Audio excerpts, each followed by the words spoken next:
قال رسول اللہ صلی اللہ علیہ وآلہ وسلم انا سید ولد آدم یوم القیامہ واول من ینشق عنہ القبر واول الشافعین واول مشفعین۔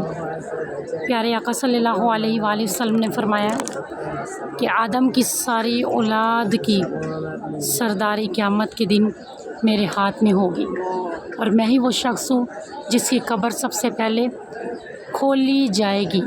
وَأَوَّلُ الشَّافِعِينَ، اور میں ہی شفاعت کروں گا۔ وَأَوَّلُ الْمُشَفِّعِينَ، اور میری شفاعت قبول کی جائے گی۔ یا اللہ ہم سب کو نبی پاک کی شفاعت عطا فرمائیے۔ یا اللہ نبی پاک ہم سے راضی ہو جائیں قیامت کے۔ رضیت باللہ ربا وبالاسلام دینا وبمحمد رسول نبیا۔ یا کریم اللہ جس کے دل میں یہ خواہش ہے کہ روز رسول کا دیدار ہو، اسے مرنے سے پہلے اس در کی حاضری ضرور نصیب فرمائیے۔